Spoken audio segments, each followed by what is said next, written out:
इतिहासाचा वारसा थोड्या का प्रमाणात जपणाऱ्या केन्सिंग्टन ओव्हल बार्बाडोस मैदानाच्या बाहेरनं हा मी ब्लॉग करतोय तुमच्यासाठी.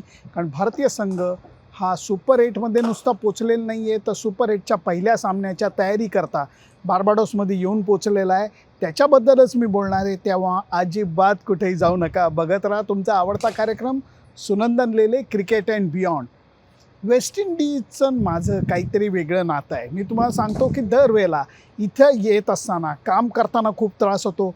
गोव्याला जाऊन कुणी काम करतं का सांगा? सगळेजण धमाल करतात, समुद्राचा आनंद घेतात, खाण्याचा आनंद घेतात, छान लोकांना भेटतात.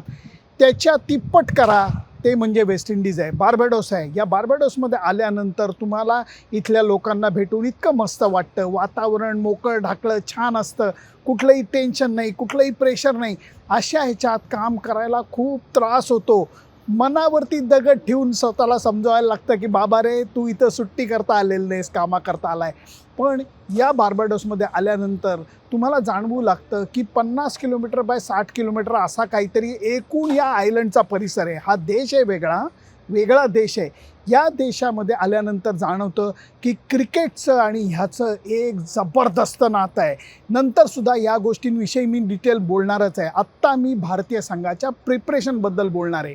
भारतीय संघाचा मस्त लय होती. या लयीमध्ये थोडासा खंड पडला, कारण शेवटचा सामना आणि सुपर 8चा पहिला सामना ह्याच्यामध्ये जवळजवळ 7-8 दिवसाची गॅप झाली.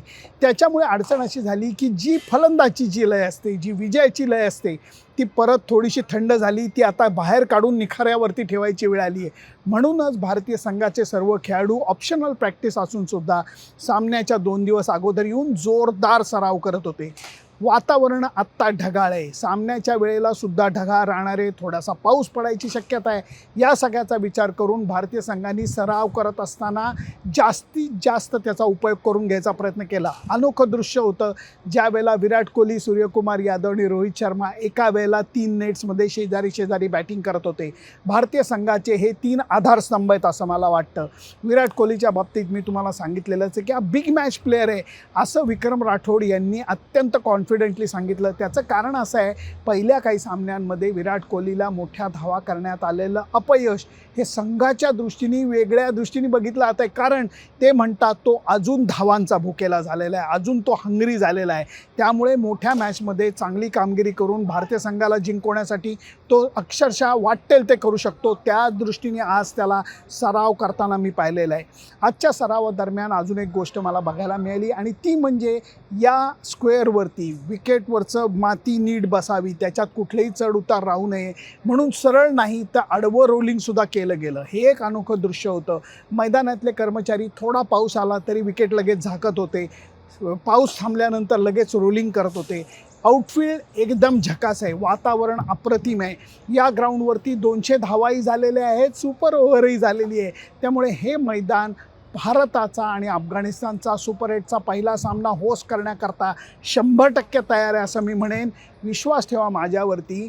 अमेरिकेतनं कित्येक क्रिकेटप्रेमी लोक हे बार्बाडोसला येणार आहेत सामन्याचा अनुभव घ्यायला. हे आयलंड असं आहे की हे सर्व कॅरिबियन आयलंडमधलं सर्वात एस्टॅब्लिश श्रीमंत आयलंड समजलं जातं.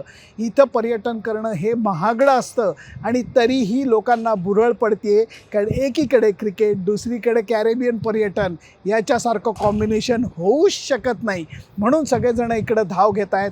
मी मात्र एकीकडे बार्बाडोसचा आनंद घेत असताना दुसरीकडे माझं लक्ष हे क्रिकेट सामन्याच्या तयारीकडे आहे. कारण भारतीय संघाच्या दृष्टीने 3 सामने आहेत. एक सामना अफगाणिस्तान, एक सामना ऑस्ट्रेलिया, तिसरा सामना बांगलादेश. सुपर 8मधनं सेमीफायनलमध्ये जाण्याकरता मार्ग खुला करायला लागेल.